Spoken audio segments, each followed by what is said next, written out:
Boa tarde, meus amados, meus queridos. Que Deus abençoe grandemente a vida de cada um de vocês que estão aí assistindo este vídeo. Hoje eu quero falar sobre os tipos de templos que existem e que existiram, e que ele tem o seu papel importante na história bíblica e também para os dias de hoje. Que tipo de templo eu sou? Porque nós vemos desde Êxodo algumas menções feitas a templos. E eu gostaria de falar sobre eles. Por exemplo, o primeiro templo que a gente pode chamar ou dizer que conhece é a tenda da congregação. Deus chamou Moisés para dar a ele as especificações daquele que seria um templo nômade, um templo que seria montado e desmontado até por causa da peregrinação no deserto. Então, nós sabemos que o povo caminhou pelo deserto 40 anos. Se cada parada fosse edificar um templo fixo, permanente, quanto trabalho não seria, né? Então Deus, já conhecedor de todas as coisas, passou para Moisés e as dimensões, as características deste templo nômade. Lá em Êxodo 33, de 7 a 11, diz assim: E tomou Moisés a tenda e a estendeu para fora do arraial, desviada longe do arraial, e chamou-lhe a tenda da congregação. E aconteceu que todo aquele que buscava o Senhor saía à tenda da congregação que estava fora do arraial. E acontecia que, saindo Moisés à tenda, todo o povo se levantava, e cada um ficava em pé à porta da sua tenda, e olhava para Moisés pelas costas, até ele entrar na tenda. E sucedia que, entrando Moisés na tenda, descia a coluna de nuvem e punha-se à porta da tenda. E o Senhor falava com Moisés. E vendo todo o povo a coluna de nuvem que estava à porta da tenda, todo o povo se levantava e cada um à porta de sua tenda adorava. E falava o Senhor a Moisés face a face, como qualquer fala com seu amigo. Depois tornava-se ao arraial, mas o seu servidor, o jovem Josué, filho de Num, nunca se apartava do meio da tenda. Então veja que essa tenda, esse tabernáculo, né? Esse templo nômade, de acordo com o modelo celestial, mas construído com o material bem rude, bem rústico, né, vamos dizer assim, pelo tempo e ocasião da história, a tecnologia lá não estava presente. Estamos falando de um povo no deserto, né? Então se imagine um deserto e a dificuldade de até ter o material que devia ser fabricado, produzido de acordo com o que Deus determinou a Moisés. E baseado nisso, o povo ali se encontrava nesse templo nômade, que era uma tenda mesmo armada, feita de pano, de linho, né, de algodão. Lendo depois você pode ver os materiais e as dimensões e medidas que Deus estabeleceu. E aí dá-se início a uma comunhão com Deus, uma intimidade com Deus. E Deus ali era simbolizado pela nuvem. Uma nuvem, uma coluna de nuvem, né? Ela descia e punha-se à porta da tenda. E o Senhor então falava com Moisés. A presença de Deus era ouvida e vista, além de sentida, obviamente. Esse é o templo nômade. Com o tempo, veio o templo fixo, que Salomão edificou. 1 Reis 6, 1 e depois de 12 a 14 diz assim: E sucedeu que no ano de 480, depois de saírem os filhos de Israel do Egito, no ano quarto do reinado de Salomão sobre Israel, no mês de Zive, este é o mês segundo, começou a edificar a casa do Senhor. Veja que deixou de ser uma lona, uma tenda, um templo nômade para se fixar. Versículo 12. Quanto a esta casa que tu edificas, se andares nos meus estatutos e fizeres os meus juízos, e guardares todos os meus mandamentos, andando neles, confirmarei para contigo a minha palavra, a qual falei a Davi teu pai. Então Deus impõe condições. Olha, você vai erguer esse templo, mas não pode ser uma casa de qualquer jeito, um lugar que todo mundo entra, sem reverência, sem temor. As pessoas têm que saber que este templo que você está erguendo é o templo do Deus de Israel, Deus vivo, o único soberano Senhor de todas as coisas. Então não pode ser de qualquer jeito. E habitarei, no 13, no meio dos filhos de Israel, e não desampararei o meu povo de Israel. Até hoje essa palavra é cumprida. Deus prometeu e até hoje cumpre. Assim edificou Salomão aquela casa e a acabou. Em 1 Reis 8, 1-6, tem a dedicação do templo. Então congregou Salomão os anciãos de Israel e todos os cabeças das tribos de Israel, os chefes dos pais dos filhos de Israel, diante de si em Jerusalém, para subir a arca da aliança do Senhor da cidade de Davi, que é Sião. E todos os homens de Israel se congregaram ao rei Salomão na ocasião da festa, no mês de Etanim, que é o 7º mês. Vieram todos os anciãos de Israel, e os sacerdotes alçaram a arca, e trouxeram a arca do Senhor para cima, e o tabernáculo da congregação, juntamente com todos os objetos sagrados que havia no tabernáculo. Veja que aquele tabernáculo, a tenda da congregação, ela estava com todo o seu aparato, né, dentro do possível, guardado ali. E Salomão, ele faz o quê? Ele pega aqueles objetos sagrados que havia nessa tenda, assim trouxe para cima os sacerdotes e os levitas, ou seja, ele aproveitou aquele material. E os reis Salomão e toda a congregação de Israel que se congregaram a ele, estava com ele diante da arca, sacrificando ovelhas e vacas que não se podiam contar nem numerar pela sua quantidade. Assim trouxeram os sacerdotes a arca da aliança do Senhor ao seu lugar, ao oráculo da casa, ao lugar santíssimo, até debaixo das asas dos querubins. Então veja bem, aquele templo nômade do deserto já havia passado. O povo já não estava caminhando, peregrinando pelo deserto. Já havia encontrado na terra prometida um lugar para edificar o templo fixo. E assim nós temos 2 templos já. O nômade, a tenda da congregação, o tabernáculo da congregação, e agora o templo fixo que Salomão construiu para o Senhor. E esse templo foi destruído. E Esdras, ele reconstrói parte do templo que foi destruído. Diz em Esdras 6,5: além disso, os utensílios de ouro e de prata da casa de Deus, que Nabucodonosor transportou do templo que estava em Jerusalém e levou para a Babilônia, serão restituídos, para que voltem ao seu lugar, ao templo que está em Jerusalém, e serão postos na casa de Deus.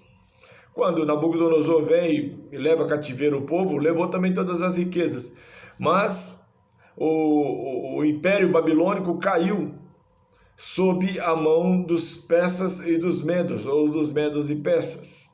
E Dario, um dos reis, ele determinou que Esdras tivesse toda a condição, toda a liberdade, inclusive matéria-prima, para reedificar, consertar, aparelhar com todos os objetos que Nabucodonosor havia retirado do templo. Todos voltaram, e ali o templo, Esdras restituiu a ordem cultual, né? Este mesmo templo, ele também é aquele que Herodes deu um up, né? Um upgrade, deu uma melhorada, construindo umas coisinhas lá, umas salas ambiente, umas coisas assim, ele deu uma incrementada. Obra que para aquela época era a mais maravilhosa do mundo. E ali foi o lugar, né, da circuncisão e apresentação de Jesus, o nosso Senhor. Quando dos 8 dias, lá em Lucas 2, 21 e 23, fala sobre isso. Quando os 8 dias foram cumpridos para circuncidar o menino, foi-lhe dado o nome de Jesus, que pelo anjo lhe fora posto antes de ser concebido. Antes de Maria se ver grávida, engravidar, antes dela imaginar o que seria uma gravidez por ser uma virgem menina, o anjo já havia dado, olha, o menino que vai nascer se vai chamar Jesus. E cumpridos-se os dias da purificação dela, segundo a lei de Moisés, o levaram a Jerusalém para apresentarem ao Senhor. Segundo o que está escrito na lei do Senhor, todo macho primogênito será consagrado ao Senhor. Né?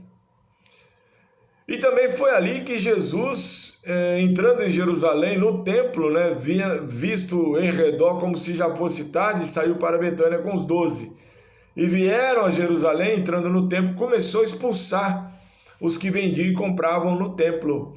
Derrubou as mesas dos cambiadores e as cadeiras dos que vendiam pombas. E não consentia que alguém levasse algum vaso pelo templo. E os ensinava dizendo, não está escrito, a minha casa será chamada por todas as nações casa de oração? Mas vós a tende feito covil de ladrões. Né? Então, também ali em Atos 22, 17, Paulo foi arrebatado fora de mim, ele relata isso. Quando, tornando ele para Jerusalém, orava no templo, foi arrebatado. Depois em Atos 2, 41, 46, 47, de sorte que foram batizados que de bom grado receberam a palavra, e naquele dia agregaram-se quase 3.000 almas e perseverando unânimes todos os dias no templo e partindo o pão em casa, comiam juntos com alegria e singeleza de coração. Então, esse templo fixo, ele ficou como obra física, algo tremendo da construção civil naquele tempo, e chamava a atenção de todos os povos e desejava, né, os reis ali, o pessoal que costuma invadir tudo, né, tomar conta de Jerusalém por causa da cidade santa, por causa do templo. E muitas nações afluíam para Jerusalém, porque era o centro do mundo da ocasião, da época, né? E esse templo fixo, a imagem, né, que Salomão construiu, com as dimensões também que Deus passou para ele, a exemplo do modelo do templo celestial, onde o sumo sacerdote Jesus Cristo, nosso Senhor, ministra a Deus lá, né? Esse templo fixo passando por essa destruição parcial, depois sendo reerguido aí e tal, e depois passado por upgrade por Herodes, ele também sofre uma derrota fulminante em 70 depois de Cristo, né, quando destrói todo o templo e acaba com aquilo que era para os judeus, né, e para o mundo, de certa forma, um lugar maravilhoso e de adoração. E isso se dá pela profecia do próprio Senhor Jesus, que ele disse que não ficaria ali pedra sobre pedra, haveria um tempo na presença. Ele, como filho do homem na terra, ele profetizou isso, sabedor, claro, né, de todo o futuro, passado e presente.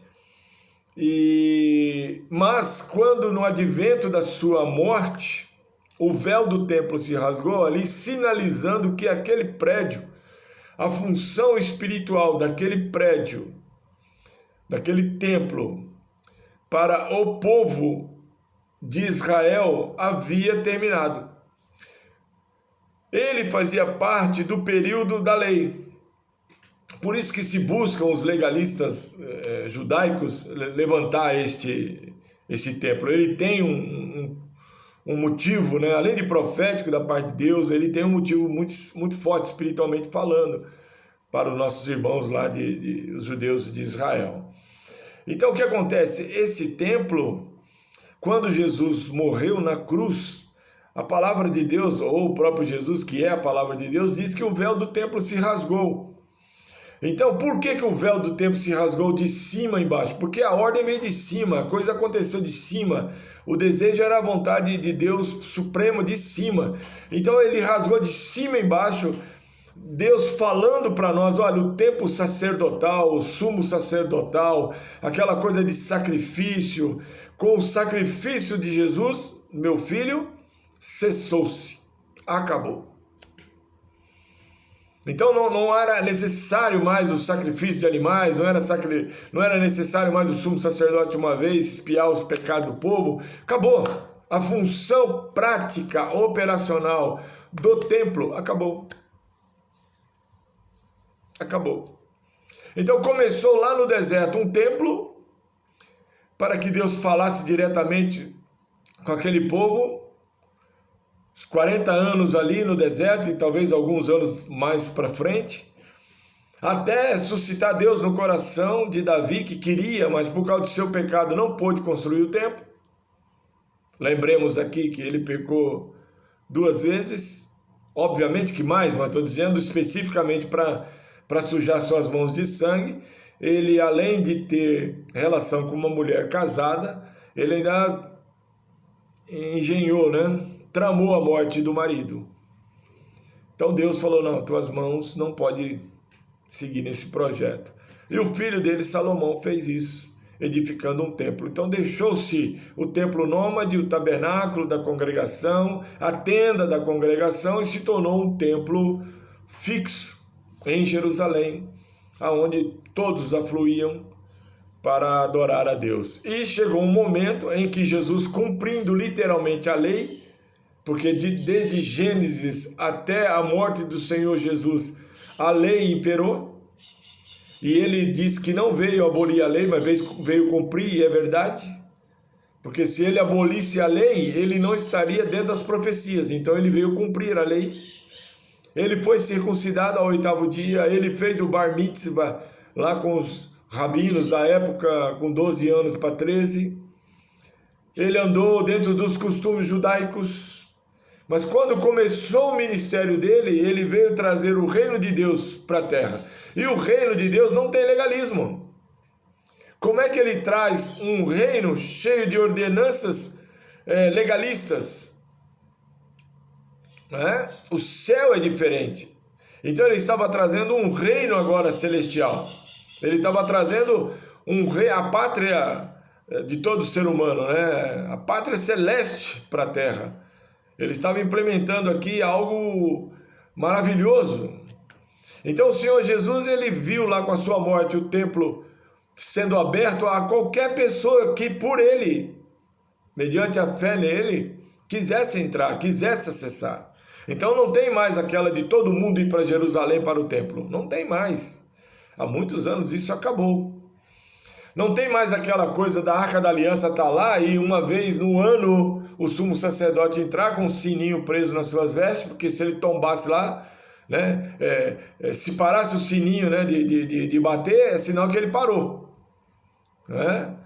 Opa, o cara está muito tempo sem fazer barulho lá dentro, não está acendendo incenso, não está falando com Deus nem nada, né? E também, nos últimos tempos, ele tinha uma corda amarrada nele, porque se ele caísse duro, ninguém podia entrar lá, tinha que puxar pela corda. Então tem algumas coisas, imagina, se no reino de Deus tem isso. Não, claro que não tem. Então o templo ele foi abolido, ele foi substituído. Da mesma forma que a tenda, imagina o povo no deserto, dizendo assim, não temos mais a tenda nômade, eu passei 40 anos montando e desmontando aquilo, peguei uma prática danada, e agora o que será da minha vida? Imagina, não tem como, né? Então a gente hoje não pode também ficar nessa, destruir em 70 o templo de Deus, não, Por quê? Porque Deus tem propósitos. Então ele trouxe o templo nômade para trazer sua presença junto ao seu povo, trouxe o templo fixo, já projetando aí um crescimento maior, uma multiplicação do povo, né? Porque ele fez uma promessa a Abraão: conte as estrelas do céu se podes, conte a areia do mar, os grãos se pode, porque assim será a sua descendência. Então ele falou, peraí, vamos tirar um negócio um pouco do bruto aqui, do rústico, e vamos fazer uma coisa mais sofisticada. E Salomão, com a sabedoria que Deus havia dado a ele construiu algo que eu creio Deus se alegrou muito, no modelo do tabernáculo celestial. É claro, guardadas as devidas proporções de escala. Céu é céu, terra é terra. Passado isso, o templo fixo, né, que a gente já viu o que aconteceu nele, porque ele foi real, né, existiu. Parte do muro lá das Lamentações é parte do templo. Aquele domo da rocha está ali aonde era o templo. A mesquita Al-Aqsa, todo mundo sabe, está ali também, é parte do templo. Tem toda uma estrutura, né, da época de Jesus que estavam ali. E eu quero falar de um terceiro templo que a gente ouviu falar também, leu na palavra de Deus, que é o templo celestial. Esse é o terceiro templo que eu quero falar, que Apocalipse 3, 12 a 13 fala o seguinte: a quem vencer, eu farei coluna no templo de meu Deus e dele nunca sairá. E escreverei sobre ele o nome do meu Deus e o nome da cidade do meu Deus, a nova Jerusalém, que desce do céu, do meu Deus, e também o meu novo nome. Quem tem ouvidos, ouça o que o Espírito diz às igrejas. Apocalipse 11:1 diz: e foi-me dada uma cana semelhante a uma vara, e chegou o anjo e disse: levanta-te e mede o templo de Deus e o altar e os que nele adoram. Veja, o templo celestial é real. Jesus Cristo, ele é ministro no santuário do Deus Altíssimo, sumo sacerdote no céu. Então, esse mesmo templo celestial, ele foi trazido numa escala e dimensão muito menor do que o que existe no céu. Deus deu e colocou no coração dos homens o desejo de construir, deu instrução e tornou alguns artífices para produzirem com as mãos esculturas, artefatos, objetos de ouro para compor esses templos. Tudo minuciosamente, detalhadamente, de acordo com a vontade de Deus, inspirado por Deus para ser construído. Então esse templo celestial, ele é real, eu creio. E este templo, ele foi trazido numa primeira versão, tabernáculo da congregação no deserto, ou templo nômade, porque montava e desmontava, cada parada, né? O povo caminhou 40 anos, mas cada parada não dava para deixar para trás montado, porque para se confeccionar vários templos, aleluia, né? Precisaria Deus trazer do céu também o material. Então o que eles faziam? Eles permaneciam por um tempo ali adorando, conversando, tal, tratando das coisas, cuidando das crianças, alimentando. Doentes não haviam, roupas não se gastavam, calçados não se gastavam. O poder de Deus os envolvia de tal forma, mas eles caminhavam. Agora tinha que desmontar e montar, desmontar e montar, desmontar, desmontar. Depois o fixo não, ficou lá. Tentaram destruir, tentaram melhorar, mas ele ficou lá. E o templo celestial é o eterno que está lá, onde Deus recebe adoração, né? Porque tem comunhão, né?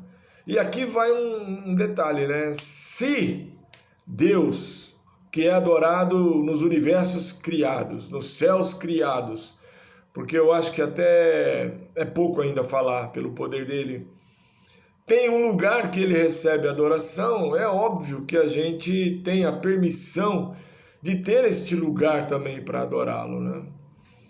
Completamente diferente de tudo que a gente possa imaginar. Eu creio que o lugar é você que faz, né? Quando da adoração, quando em comunhão, em oração. E falamos de 3 templos nômades: templo nômade, tenda da congregação, tabernáculo da congregação, 1. Templo fixo, 2. Templo celestial, 3. E agora eu quero falar sobre o templo móvel. João 3,26 fala assim: e foram ter com João e disseram-lhe: Rabi, aquele que estava contigo do lado do Jordão, além do Jordão, do qual tu deste testemunho, ei-lo batizando, e todos vão ter com ele. Respondeu João e disse: o homem não pode receber coisa alguma, se não lhe for dada do céu. Nós temos que abrir um pouco a mente para compreender as singelezas de Deus na palavra, na sua palavra sagrada. Temos o templo celestial, inatingível e inalcançável ainda por nós. Mas temos o templo nômade, que foi uma verdade que Salomão até aproveitou os objetos que lá estavam, porque já estavam dimensionados, fabricados de acordo com a vontade de Deus. Depois vem o templo celestial, eu já falei, o templo nômade e o templo fixo, né? Agora, o que faltava? Todo mundo ia para o templo nômade, todo mundo ia para o templo físico, e no céu todos vão adorar a Deus no templo celestial. Agora, o que acontece na terra? O que muda para nós? Veja que Jesus, João fala que o homem não pode receber coisa alguma se do céu não for dado, mas Jesus estava além do Jordão batizando, e todos vão ter com ele. 1 Coríntios 6,19 diz que, assim: ou não sabeis que o vosso corpo é o templo do Espírito Santo que habita em vós, proveniente de Deus, e que não sois de vós mesmos? Não sabeis, 1 Coríntios 3, 16 e 17, não sabeis vós que sois templo de Deus e que o Espírito de Deus habita em vós? Se alguém destruir o templo de Deus, Deus o destruirá, porque o templo de Deus que sois vós é santo. Veja, agora nós temos o Senhor Jesus cheio do Espírito Santo, nascido do Espírito Santo, cheio do Espírito Santo, andando nas ruas de Jerusalém, de Judéia a Galiléia, como um templo, habitação e morada de Deus no Espírito. Este é o templo último e atual da humanidade. É o templo móvel. É eu, é você, somos nós que levamos agora o que o templo trazia. Isso mesmo. O que você vai buscar ainda no templo, ou o que você ia buscar no templo, agora você deve se inteirar dos ritos, dos ensinos, dos mandamentos, dos caminhos que Jesus andou e falou, para que a gente possa propagar isso. Ide. Agora, veja bem, vai chegar um tempo tal, ide. Olha, o templo vai ser destruído em 70 depois de Cristo. Ide. Olha, vai ter uma dispersão de judeu aí, porque vocês querem ficar aqui lamuriando, reclamando que o templo, onde é que está o templo? Fazendo do templo um ídolo. Aí Jesus fez o quê? Ide. A perseguição em 70 foi tão grande que alguns dizem, estudiosos, que havia um marasmo, uma preguiça. E agora? Não temos templo. O que vamos fazer da vida? Vamos chorar aqui. Vamos ficar reclamando. Vamos dar aí, bater nas costas, vamos bofetear, arrancar a barba. Não, Jesus falou: ei, acorda. Tá tudo no meu plano. Agora vocês vão se tornar templos móveis. Aonde vocês forem, a minha palavra vos acompanhará e o revestimento do Espírito Santo. Acordem! E Jesus iniciou isso, andando por todo o lugar. Jesus, o ide de Jesus e que Ele nos pede é maravilhoso. Ele não espera o cansado vir. Ele não espera o doente vir. Ele não espera o entristecido vir. Ele não espera o endemoniado vir. Mas Ele espera estas pessoas clamarem: tem misericórdia de mim. Me ajuda, Jesus. Ele está andando por aí, como andou naqueles dias. E quando ele encontrava um esquife, ele tocava. Um amigo 4 dias morto, ele chamava: vem para fora. Um paralítico há 38 anos sem andar, ele falou: levanta, toma sua cama e anda. Um cego que nunca enxergou nada na vida, ele deu um par de olhos perfeitos. Jesus, ele está andando por aqui hoje. O templo móvel está à direita do Pai. Outrora aqui, mas hoje à direita do Pai na glória. O templo móvel que nos ensinou como faz está à direita do Pai na glória e intercede por nós. Ele avisou os discípulos que não estariam mais com ele. Daqui a um pouquinho de tempo ele não estaria mais na terra, voltaria para o seu Pai, para o seu reino. Não mentiu em nenhum momento, mas ele deixou lições preciosas. E uma delas é essa: nós somos a habitação e morada de Deus no Espírito. Nós somos o templo do Espírito Santo de Deus. Esse Espírito Santo é o mesmo que em Atos dos Apóstolos, lá no cenáculo, como labaredas de fogo sobre a cabeça dos discípulos, dos apóstolos, os revestiu de poder para continuar a obra que Jesus ensinou por 3 anos eles realizarem e concluírem. Então nós somos este templo. Mateus 28, 19 e 20 diz assim: portanto, ide, templo, ei templo, alô, templo móvel, ide, fazei discípulos de todas as nações, batizando-os em nome do Pai, do Filho e do Espírito Santo, ensinando-os a guardar todas as coisas que eu vos tenho mandado. E eis que estou convosco todos os dias até a consumação dos séculos. Amém. Então veja, ide, o templo móvel agora vai andando. Vai andando fazendo discípulos, ou seja, pregando a palavra. Arrependei-vos, arrependei-vos. Vos é chegado o reino de Deus. As pessoas se arrependem, se convertem e são batizadas em nome do Pai, do Filho e do Espírito Santo. Olha só. O templo móvel agora, ele tem a obrigação, como Jesus fez com seus discípulos, de ensinar a guardar todas as coisas. Ensinar a todos.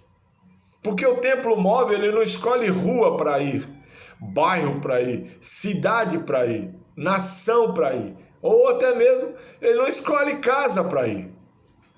Ele vai. E Jesus vai ensinando-os a guardar todas as coisas que eu vos tenho mandado. Veja bem como é sério o papel do templo móvel. Não é ensinar o que eu quero, o que eu acho, o que eu entendo, o que eu penso. Não é trazendo doutrinas de homens, filosofias, agnosticismos. Não é isso. Não é trazendo outras coisas, ainda que um anjo pregasse.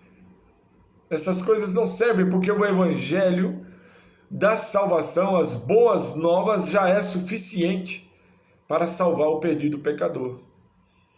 Então ele fala, ensinando todas as coisas que eu vos tenho mandado, ou seja, os 3 anos e um pouquinho que eles ficaram com a companhia de Jesus, Jesus falou: é assim que faz, é assim que fala, é assim que pensa, é assim que anda, é assim que se comporta, é assim que atua, é assim que deseja, é assim que ora, é assim que intercede, é assim que impõe mãos.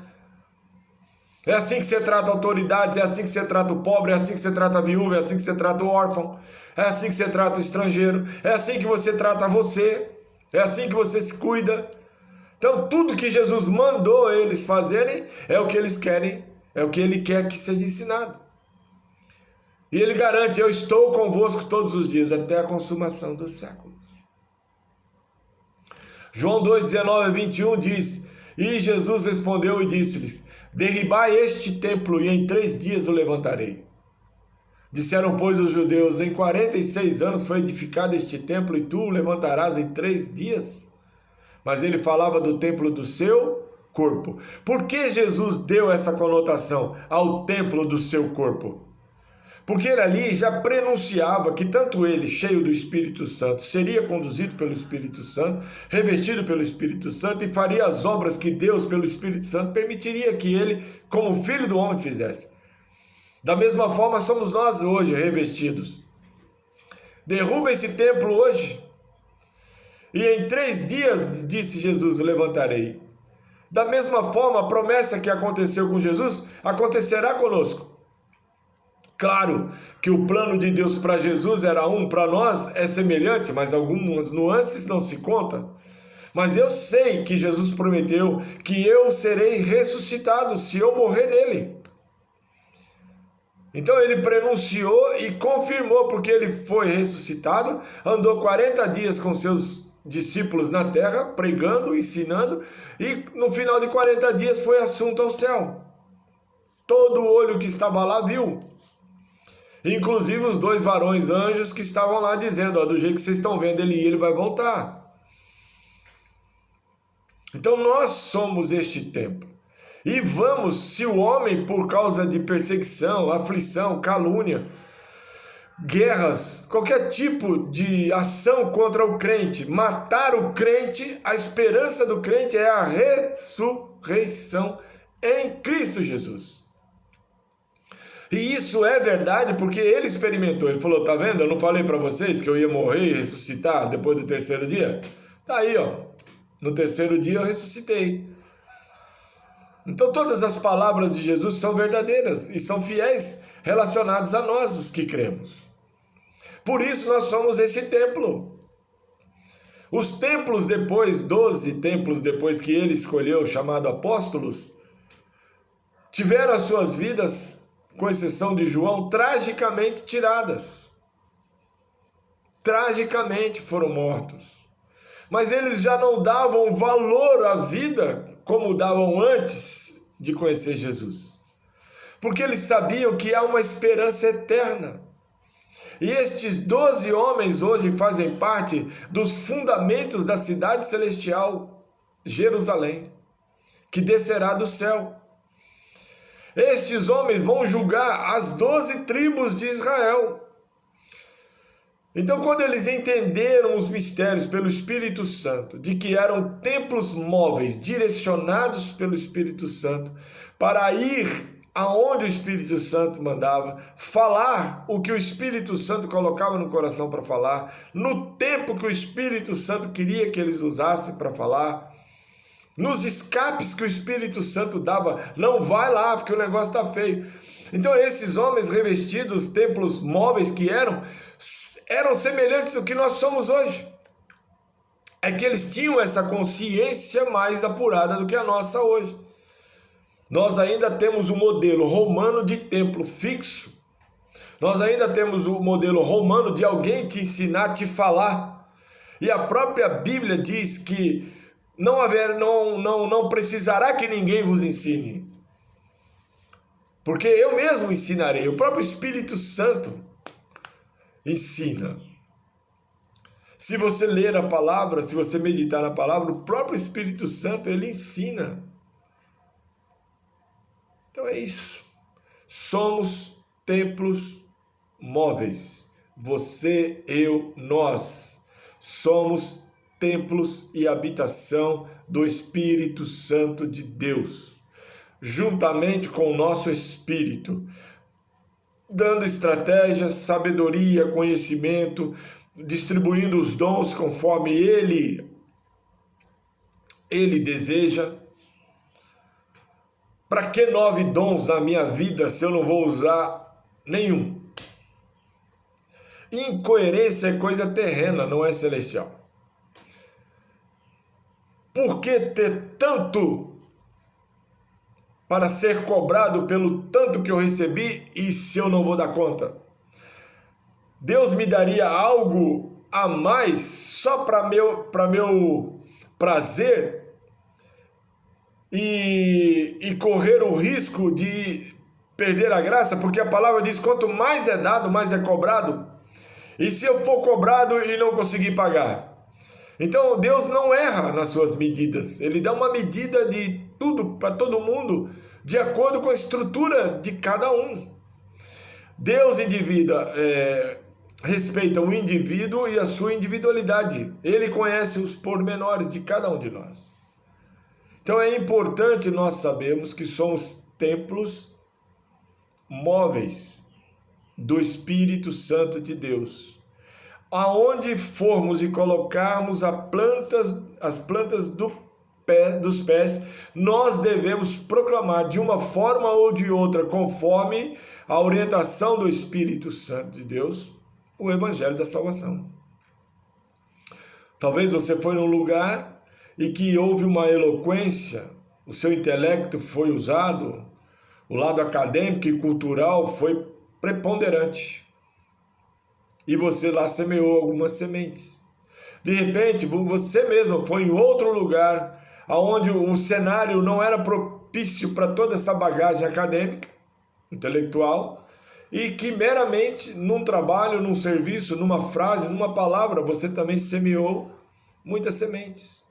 Quando o templo móvel entende que nele habita o Espírito Santo de Deus e que controla nossas ações, pensamentos, palavras, atitudes, com certeza coopera em tudo para o reino de Deus. E nós nos sentimos abençoados. E nós nos sentimos cooperadores de Deus. É isso. Você, como eu, somos templo móvel. O itinerante já passou, o fixo já passou, o celestial é eterno, e nós aqui nessa jornada terrena temos esta incumbência, como de levar a igreja. Quando eu falo igreja, eu falo doutrina, né? Palavra, ensino a todo mundo. Nós devemos agora promulgar, proclamar, andar por aí, como Jesus andou, de lá para cá. Nas redes sociais, no WhatsApp. Jesus não tinha o WhatsApp, então ele tinha que ir da Judéia a Galiléia para falar com alguém lá. Mas você, eu, nós temos WhatsApp, temos Facebook, temos YouTube, temos Instagram, temos outras coisas aí, tudo que facilita você falar do amor de Deus. Você está semeando através das redes sociais. É um templo móvel tecnológico. Está aí a palavra. Jesus, cheio do Espírito Santo, era o templo móvel na terra. Nós somos templo móvel, onde habita o Espírito Santo de Deus. Acredito que esta palavra tenha trazido uma reflexão para você que está vendo esse vídeo. E eu gostaria que, se você gostou do conteúdo, você desse um like ou se inscrevesse. Não tenho o costume, até porque não estou atrás de monetização nem nada, de elaborar alguma coisa assim, mas sempre pensando em que algo está sendo útil de alguma forma. Então eu me sinto muito feliz de estar compartilhando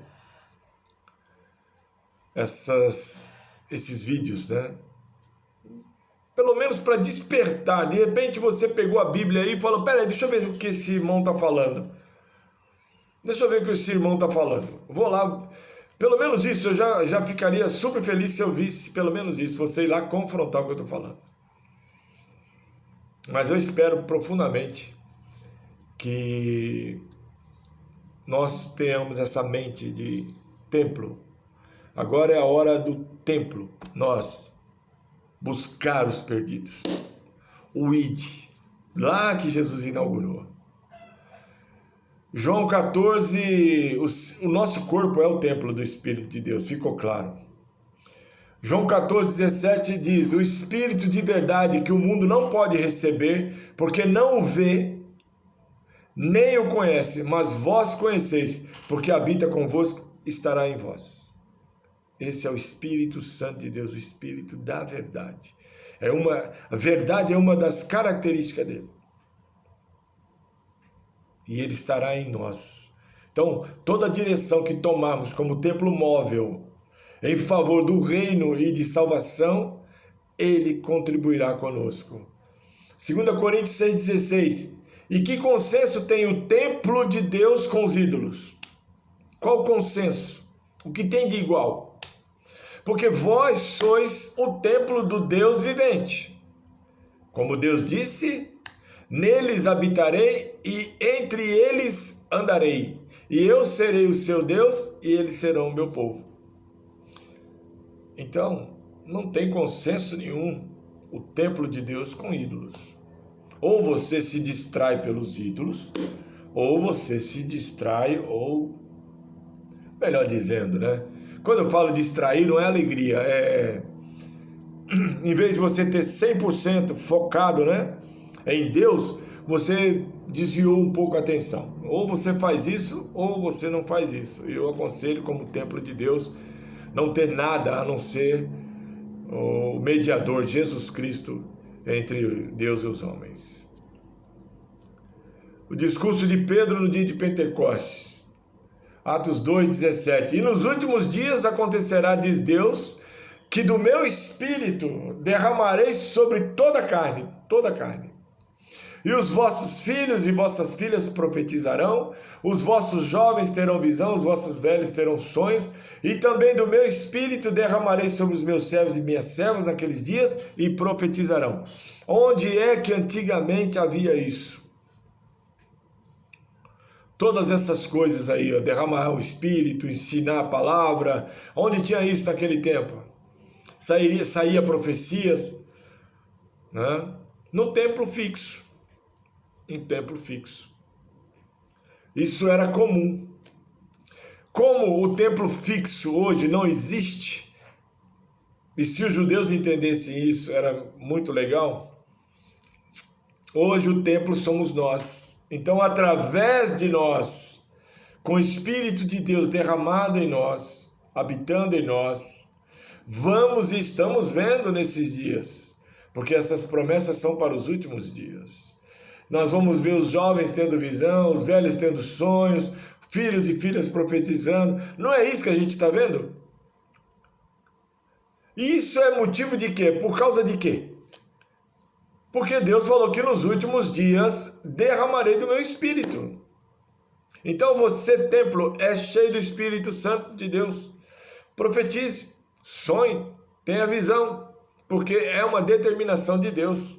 Você, servo, serva do Deus Altíssimo, ele fala aqui, ó, e também do meu Espírito derramarei sobre os meus servos e as minhas servas naqueles dias, e profetizarão.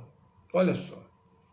Quando ele fala que nos últimos dias, sobre toda a carne, veja bem, os vossos filhos e as vossas filhas, os jovens, os velhos, agora ele fala também em particular, aos meus servos e minhas servas, profetizarão. E por causa do Espírito habitando em nós, templo e morada dele, Deus diz que farei aparecer prodígios, sinais embaixo na terra. Sangue, fogo e vapor de fumo, tudo por causa do poder de Deus na terra. Quanto mais adoração, mais oração, mais culto, mais louvor ao Deus eterno, mais coisas sobrenaturais e espetaculares a gente vê, a gente passa, a gente ouve, a gente participa. Efésios 2, 18 a 22. Porque por ele ambos temos acesso ao Pai em um mesmo Espírito. Assim que já não sois estrangeiros, nem forasteiros, mas concidadãos dos santos e da família de Deus, edificados sobre o fundamento dos apóstolos e dos profetas, de que Jesus Cristo é a principal pedra da esquina, no qual todo edifício bem ajustado cresce para templo santo no Senhor, no qual também vós juntamente sois edificados para a morada de Deus em espírito. Templo santo no Senhor, edificados para a morada de Deus em espírito. Somos, portanto, o templo móvel do Senhor. Ide, templo móvel. Onde estivermos, levamos o poder e a glória de Deus. Em nome de Jesus. Amém? Que Deus te abençoe. Muito obrigado pelo seu tempo. A paz do Senhor Jesus.